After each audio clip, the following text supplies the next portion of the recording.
Welcome to Group 26's presentation on anti-forensics, encryption and passwords. The topics covered by this presentation are an overview of anti-forensics, a brief history of encryption, the two main types of encryption, why is encryption important, limitations of encryption, what is a good password, password reuse, password managers, multi-factor authentication, and using any additional security tips. Firstly, we will look at the overview of anti-forensics. So what actually is anti-forensics? Anti-computer forensics or counter-forensics are techniques used to obstruct forensic analysis.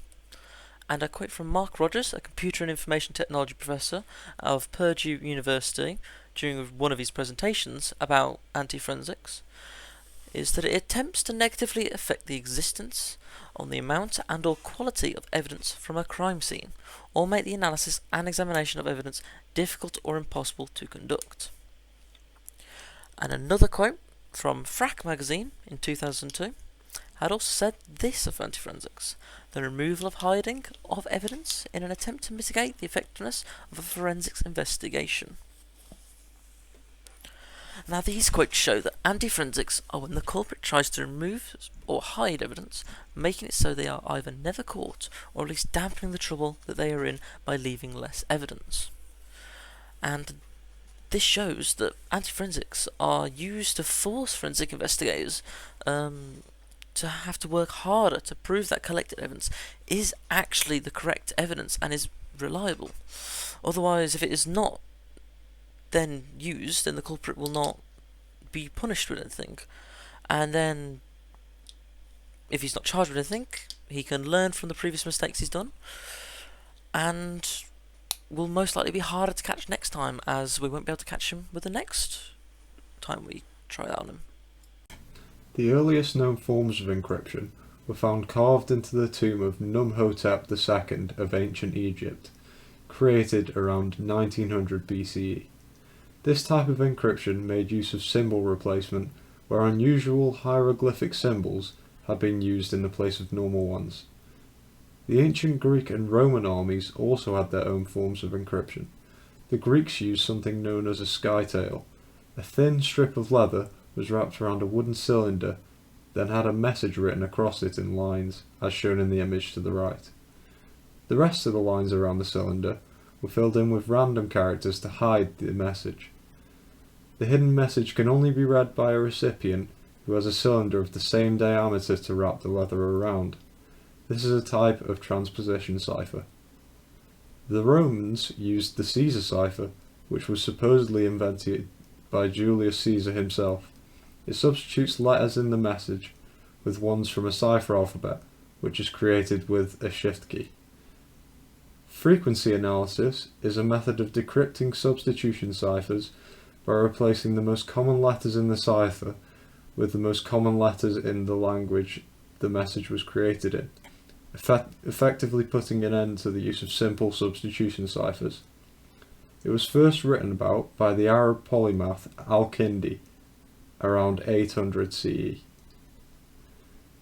The Vigenère cipher was created by Giovan Battista Bellasso in 1553.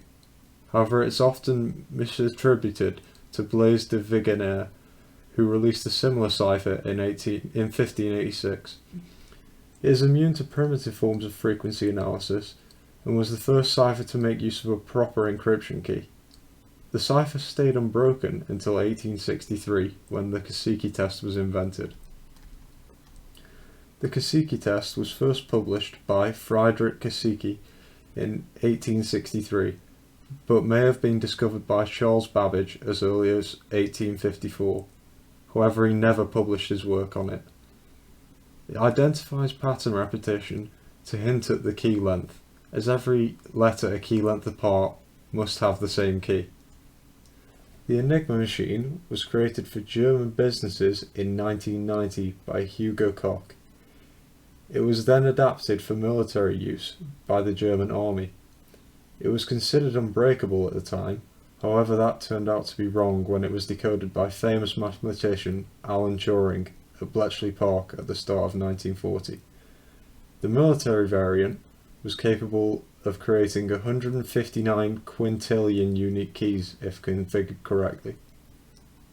Modern day encryption with computers started around 1970 and would be impossible for a human to crack without the use of vast amounts of computing power. As computers have become more and more powerful, new algorithms for encryption must be found. The Caesar cipher is a simple monoalphabetic cipher. A cipher alphabet is created with a rotation of the normal alphabet using a shift key to determine the amount. This method only allows for 25 different keys, however, so it could be easily brute forced by hand given enough time. Each letter in the message gets replaced with its counterpart in the rotated cipher alphabet to create the encrypted message. An example of this is shown with a shift key of 3. Each letter is moved back 3 places in the cipher alphabet. Each letter in the word encryption is swapped for its cipher counterpart to make HQFUBSWLRQ.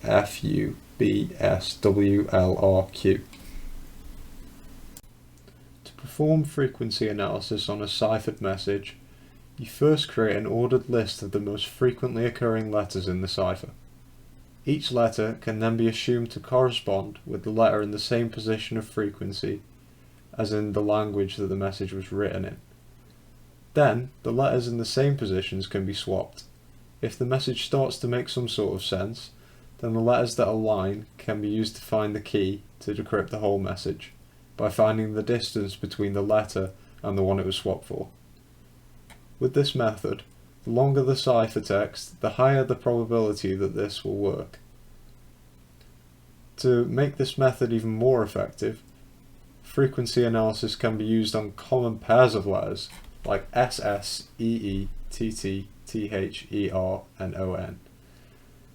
You could also find common small words like of, to, in, and it, and use the context of the message to guess at what words may occur.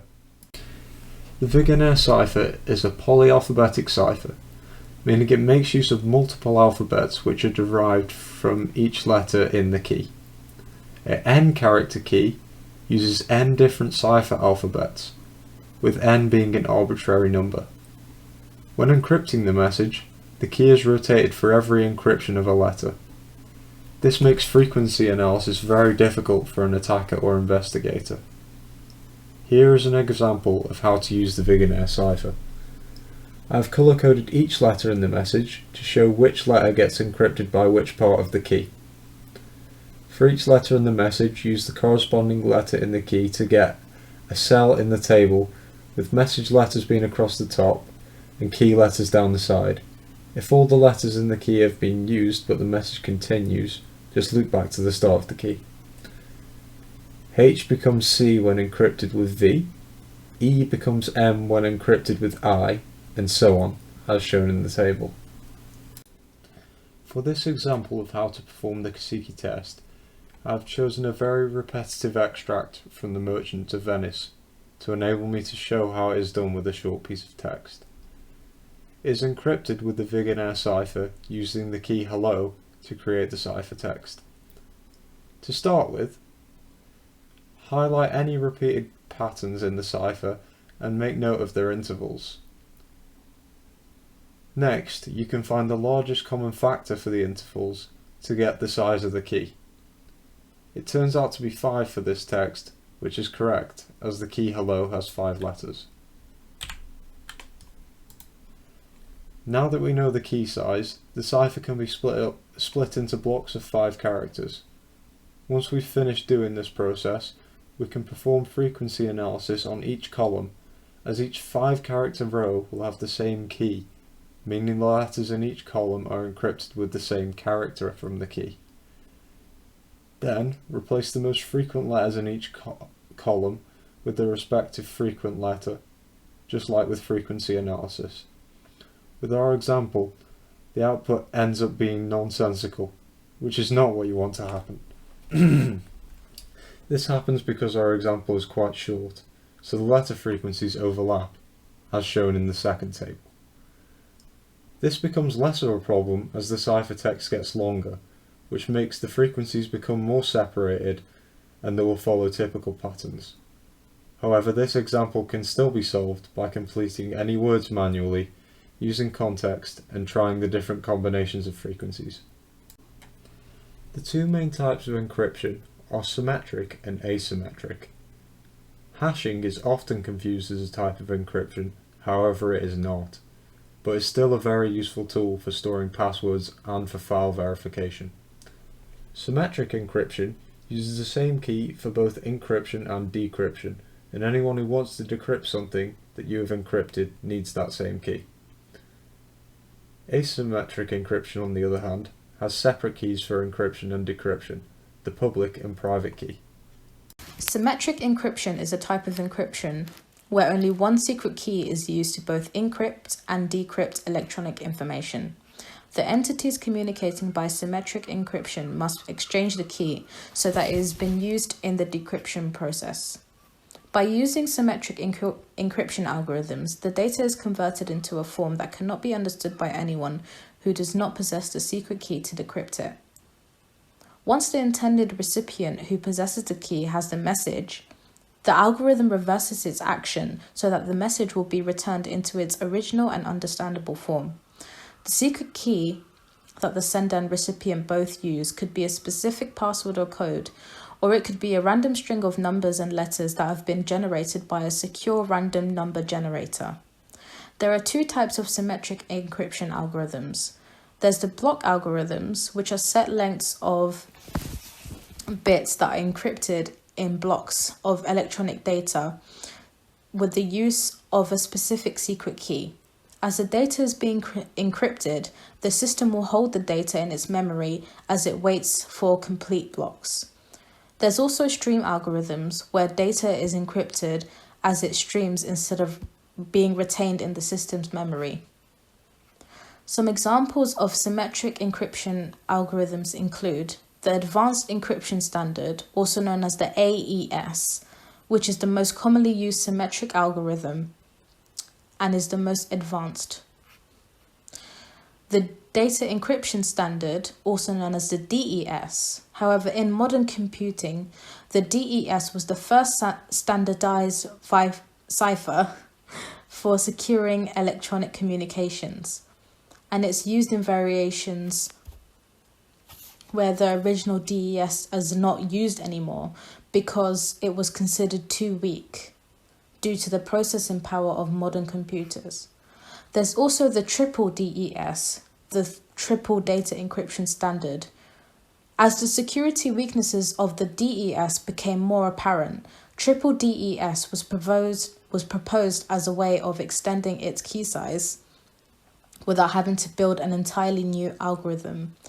So rather than using a single key as in DES would, the triple DES will run the DES algorithm 3 times with 3 56-bit keys. Some examples of where symmetric encryption is used are in payment applications such as card transactions where the PIN needs to be protected to prevent identity theft or any fraudulent charges, or in number generation or hashing. The advantages of symmetric encryption are that the system will be very secure, provided no one except from the appointed users know the key code, and it's also a faster method than asymmetric encryption. The disadvantages of symmetric encryption are that the keys must stay a secret between the users, and the key code could actually be intercepted while it's being distributed. Symmetric encryption is typically used for encrypting file systems and keeping bank information secure. Asymmetric encryption encrypts and decrypts data using 2 separate yet mathematically connected cryptographic keys. The keys are also known as a private key and a public key. When someone wants to send a message, they can pull the intended recipient's public key from a public directory and use it to encrypt the message before sending it. The recipient of the message can then decrypt the message using their related private key. On the other hand, if the sender encrypts the message using their own private key, then the message can be decrypted only using that sender's public key, thus also authenticating the sender. These encryption and decryption processes will happen automatically, and the users do not need to physically lock and unlock the message. Increased data security is really the primary benefit of asymmetric encryption. It is the most secure encryption process because the users are never required to reveal or share their own private keys. Thus, it will decrease the chances of a cybercriminal discovering the user's private key during transmission. It also allows message authentication. As the public key encryption allows using digital signatures, message recipients will be able to verify the messages to be truly coming from a particular sender. Another advantage is that it detects tampering. With digital signatures in public key encryption, message recipients can detect if a message was altered in the transit. The disadvantages are that it is a slow process. Public key encryption in this method is slow compared to the symmetric encryption, which means that it's not suitable for decrypting bulk messages. It also risks a widespread security compromise. If your private key was identified by an attacker, all of your messages can be read by them. Asymmetric encryption is usually used for email encryption. So why is encryption important? Well, it's important because the storing and sharing of sensitive data, whether it's a social security number or a personal finance, can actually be really risky business. Far too many businesses have fallen victim to hackers who take the advantage of easily accessible usernames and passwords. Encryption will help eliminate this issue as it protects individuals and organizations from the security nightmares of identity theft, cyber fraud, and the hefty price of data being lost, stolen, or ransomed off. The benefits of encryption are not only restricted to internet use. You can also encrypt data on your computer, hard drives, USB, and mobile devices. This will prevent the misuse of data if the device has been hacked, lost, or stolen. The importance of encryption is really all in the numbers because statistics has actually shown that cybercrime is rising dramatically, and encryption keeps your confidential data a secret and gives your customers some comfort in knowing that their data won't be in the wrong hands. There are limitations of encryption though, because since encryption uses a password or a key to encrypt or decrypt a file, the users are at risk of forgetting the password. When this happens, it's near impossible to recover the data. The passwords that are really easy to guess may also mean that your encrypted data is less secure.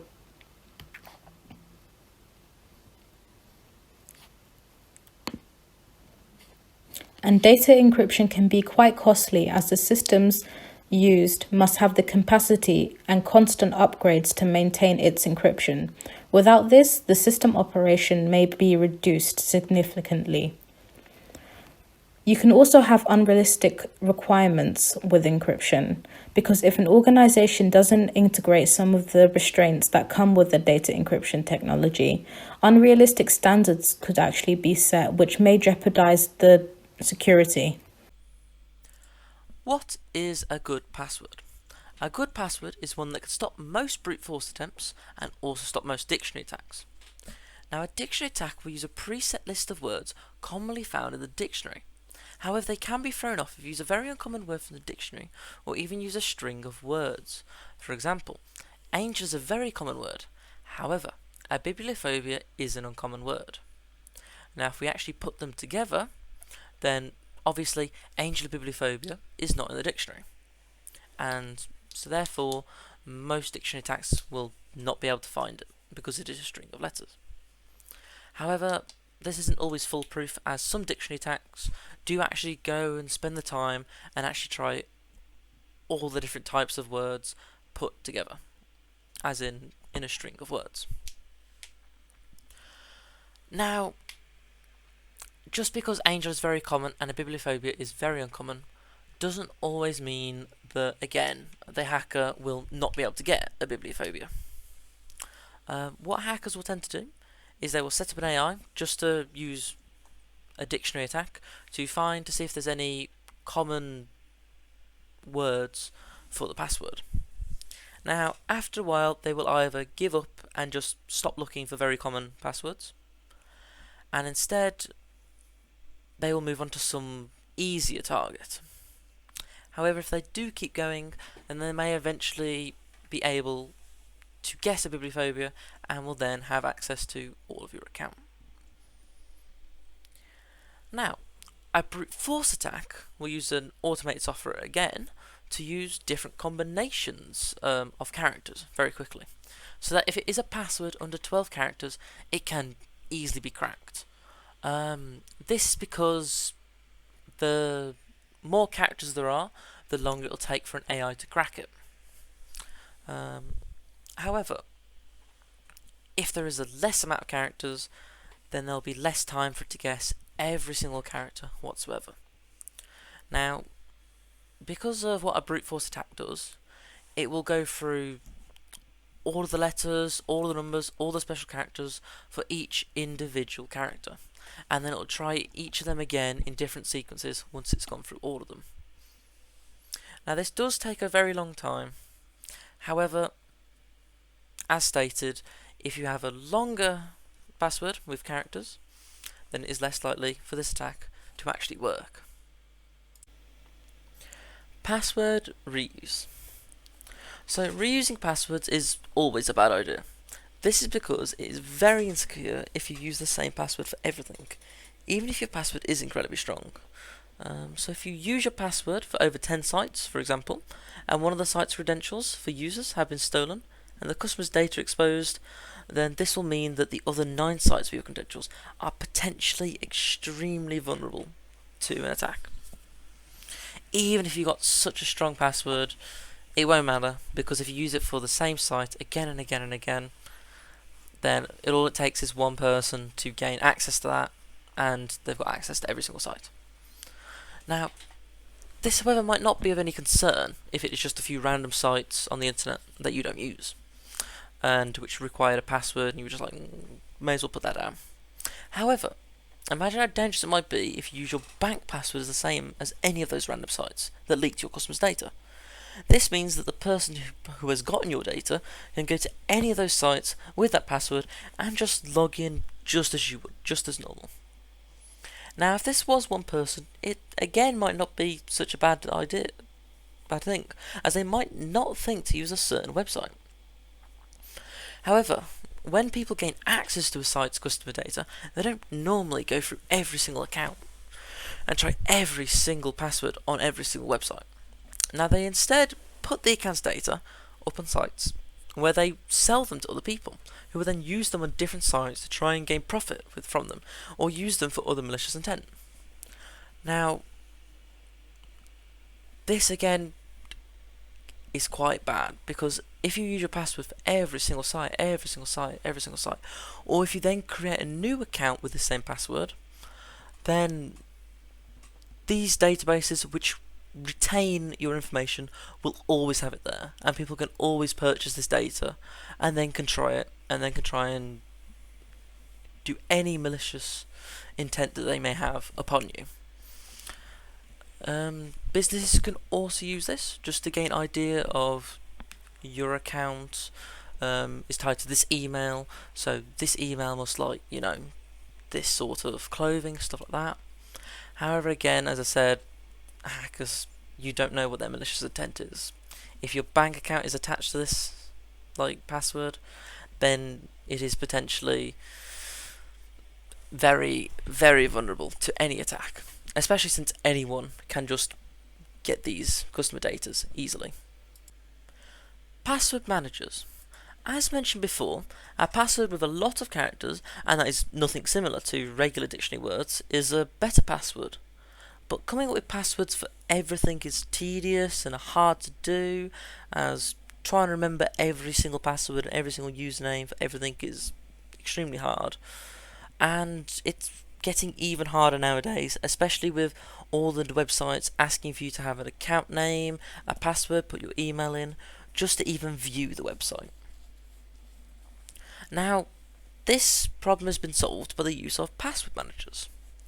So what this software will do is it will record any passwords which you type into an account into the software itself, or any passwords you put into the software for an account. It will remember them for you, so you will not have to write them down or use the same ones repeatedly. So what this stops is writing down passwords on sticky notes, leave them on your computer, which is a huge safety, security hazard. Or it also stops you writing down them in the notepad on your computers or anything like that, which means that if someone did gain access to your computer, they would have your passwords for everything. So this makes security a whole lot safer and better.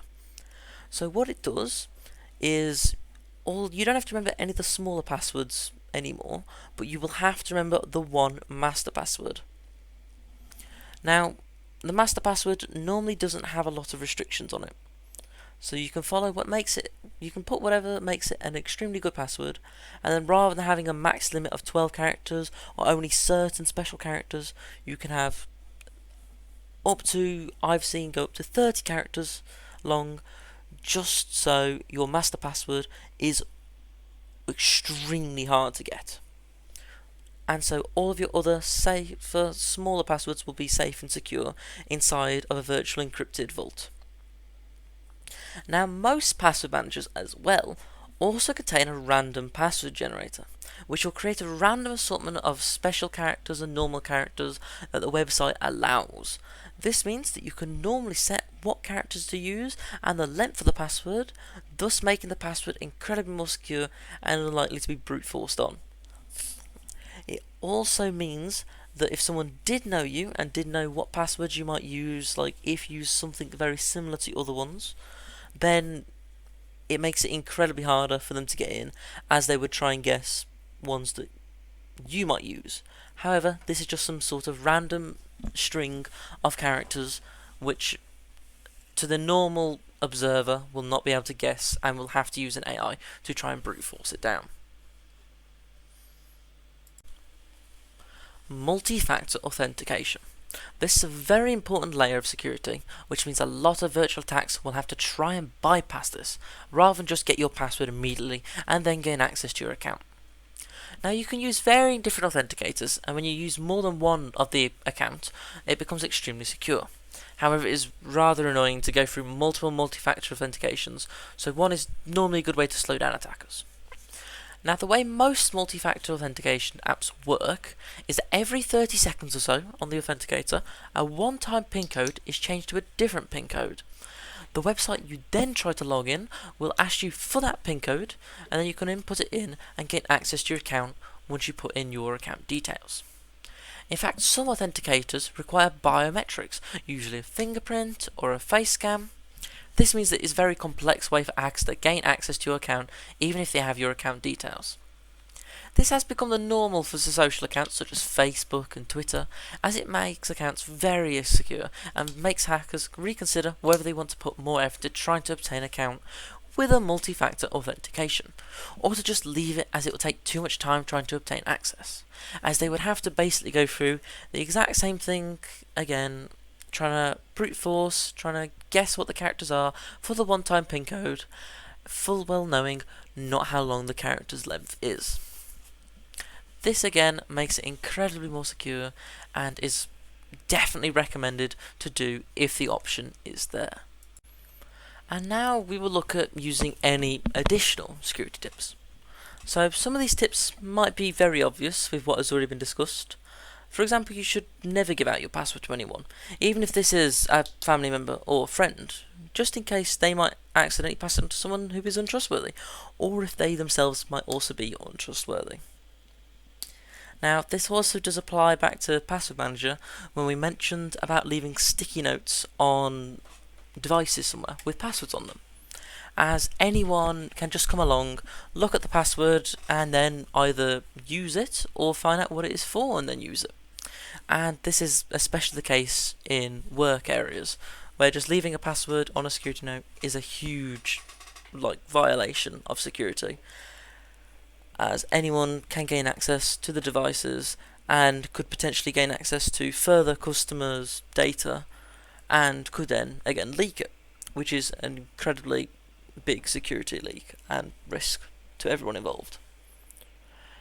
And now VPNs, virtual private networks, should be used so it is easy to stop anyone that is monitoring your device and can easily intercept your account name or password when you're entering your password, especially for your password manager.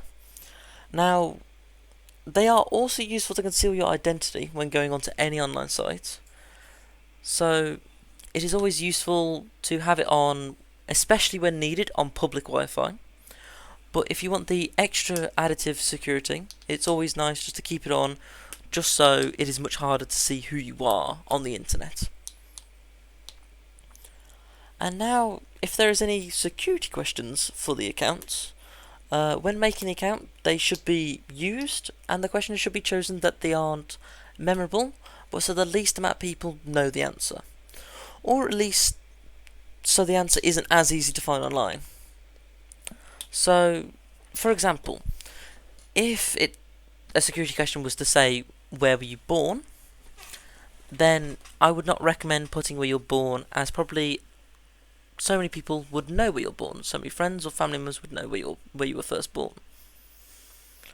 However, if you use Facebook a lot, you might not realise the dangers of actually putting your private information up on there. So, for example, if you use security questions, which say, what town did you grow up in? You might have put a load of information on Facebook about that. It might be in your information on Twitter, or anything along those lines. Now, you should avoid putting private life information up on the internet, as anyone can use this information against you. Now, it may be a malicious intent, or it may be just some friends trying to figure out when your birthday is. The information you put up on the internet can be used with varying effects and should be put on the internet with great care to what might happen. And now you should also make sure that your antivirus is fully up to date, as then it can detect any viruses and can remove them from your device.